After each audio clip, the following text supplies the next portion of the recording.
একজন মুমিনের সবচেয়ে বড় বন্ধু হচ্ছে মহান রব। মহান রবের চেয়ে আপনজন পৃথিবীতে আর কেউ নেই। আল্লাহ সুবহানাহু ওয়া তাআলা কখনোই বান্দাকে ছেড়ে যান না।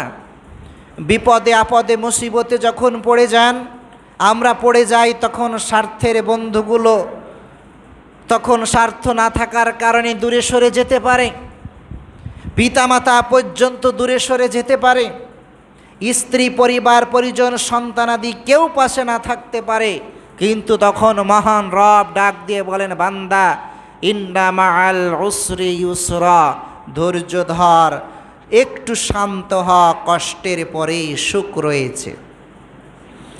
যেই সময় যদি সমুদ্রের এমন মধ্যখানে পৌঁছে যান, উত্তাল তরঙ্গ, যেই সময় আশেপাশে কেউ নেই, ছোট্ট একটি নৌকার মাঝে শুধু একমাত্র আপনি আছেন, আমি আছি একজন মাত্র, ওই সময় কেউ নেই পৃথিবীর দুনিয়ায়। আপনার আমার অনেক আত্মীয় স্বজন, বন্ধু বান্ধব, নেতা নেত্রী সহ শুরু করে অনেকেই অভিভাবকের জায়গা থেকে থাকতে পারে, ওই জায়গায় কেউ নেই, কেউ জানছে না, কেউ খবর রাখছে না। কিন্তু আপনার ভুলে যাওয়া ঠিক হবে না। ওই মুহূর্তে আপনি যদি আল্লাহর প্রতি সঠিক ঈমান আনতে পারেন, আপনি যদি একজন নিজেকে মুমিন হিসাবে দাবি করতে পারেন, মুমিন কামিল মুমিন হতে পারেন, মহান রবের প্রতি তাওয়াক্কুল থাকে, ভুলে যাওয়া ঠিক হবে না। ওই সময় আপনার আমার কেউ না থাকলে যিনি মহান একজন তিনি আছেন, তিনি আল্লাহ সুবহানাহু ওয়া তাআলার জ্ঞানের বাইরে নেই। ওই বিপদের মধ্যে যদি বলি, আল্লাহ এই মুহূর্ত থেকে এই মুহূর্তে আমি কি করব, আমার কোনো উপায় নেই, আল্লাহ সুবহানাহু ওয়া তাআলা যেন বান্দাকে ডাক দিয়ে বলে, চিন্তার কোনো কারণ নেই বান্দা, লা তাকনাতু মির রাহমাতিল্লাহ, দুনিয়ার এই মুহূর্তে তোর কাছে কেউ নেই, কি হয়েছে, চিন্তার কোনো কারণ নেই, আমি আল্লাহর রহমত থেকে নিরাশ হয়ে যাস না, আমাকে ডাক দিয়েছিস, আমি তোর জন্য যথেষ্ট। সুবহানাল্লাহ। ওয়ামান ইয়াতাওয়াক্কাল আলাল্লাহ ফাহুয়া হাসবুহু, আল্লাহ তাআলা বলছেন, যখন বান্দা আল্লাহ তাআলার উপর শুধু মুতাওয়াক্কিল হয়ে যায়, তাওয়াক্কুল করে, ভরসা করে, তখন ওই বান্দার জন্য আর কাউকে লাগে না, আল্লাহ নিজেই যথেষ্ট। সুবহানাল্লাহ।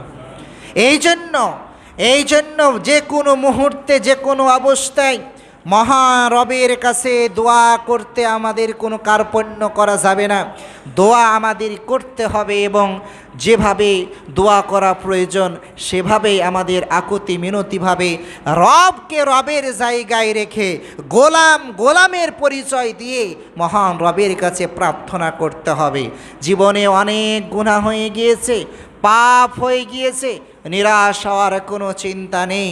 যখন আদম আলাইহিস সালাতু ওয়াস সালাম যখন ভুল করলেন, আল্লাহ তাআলা তাদেরকে ক্ষমা করার জন্য যেই দোয়া শিক্ষা দিলেন, আদমের সন্তান ভুল করবে কিয়ামত পর্যন্ত, এটা আদমের সন্তানের বৈশিষ্ট্য। ভুল করে জেনে না জেনে নাফসের তাড়নায় শয়তানের প্ররোচনায় পড়ে ভুল করবে।